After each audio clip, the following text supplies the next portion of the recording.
नमस्कार, मैं हूं अंकित और आप देख रहे हैं TV9 डिजिटल। देश में चुनावी तारीखों के ऐलान के बाद से ही आचार संहिता लागू है। आचार संहिता लागू होने के बाद न सिर्फ नेताओं को बल्कि आम लोगों को भी इसका पालन करना होता है। लेकिन कई बार नेता कुछ ऐसा बयान दे देते हैं या फिर कुछ ऐसा बोल जाते हैं जो नहीं बोलना होता है।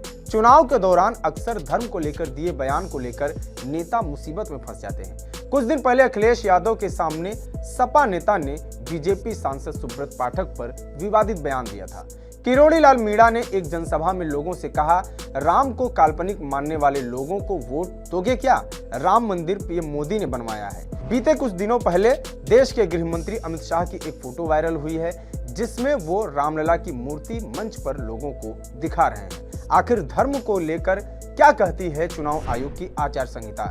क्या धार्मिक बयान या धर्म को लेकर किसी देवता का जिक्र कोड ऑफ कंडक्ट में आता है? इन सब बातों को जानेंगे, लेकिन सबसे पहले आपको बताते हैं चुनाव आयोग का मॉडल कोड ऑफ कंडक्ट क्या है।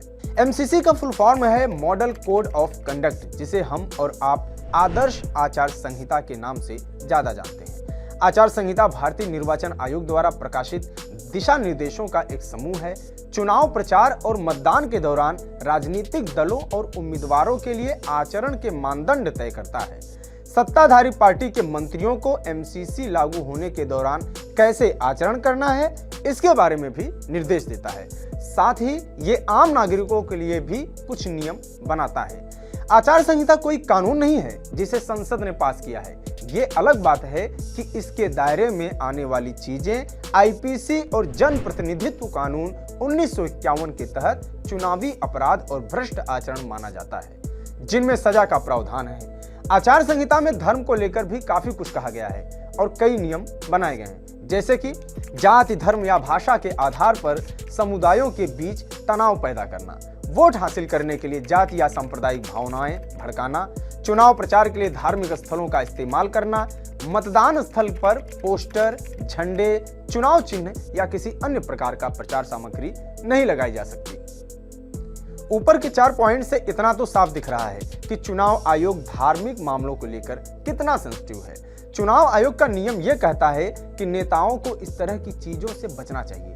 अयोध्या एक बड़ा धार्मिक स्थल है। चुनाव में धर्म की बात करना इस आधार पर कि ये फलाना पार्टी ने किया है इसलिए उसी को वोट करो, ये कहना भी कोड ऑफ कंडक्ट का उल्लंघन है। कम से कम चुनाव आयोग का कोड ऑफ कंडक्ट तो यही कहता है। चुनाव आयोग का मॉडल कोड ऑफ कंडक्ट साफ तौर पर यह कहता है कि कोई भी राजनीतिक दल जात या धर्म के आधार पर मतदाताओं से वोट नहीं मांग सकता, न ही वह ऐसे किसी गतिविधि में शामिल हो सकता है जिससे धर्म या जात के आधार पर मतभेद या तनाव पैदा हो। लेकिन देश में होने वाले हर चुनाव में आपको ऐसे सैकड़ों मामले दिख जाएंगे। कुछ पर चुनाव आयोग की नजर पड़ती है और कुछ यूं ही चुनाव के साथ गुम हो जाती है। चुनाव में वोट हासिल करने के लिए जात या सांप्रदायिक भावनाओं की अपील करने की मनाही है, लेकिन ये निरंतर चलता रहता है। चुनाव आयोग का एक्शन भी होता रहा है, लेकिन चुनाव आयोग ने अपनी कुछ सीमाएं निर्धारित की हैं।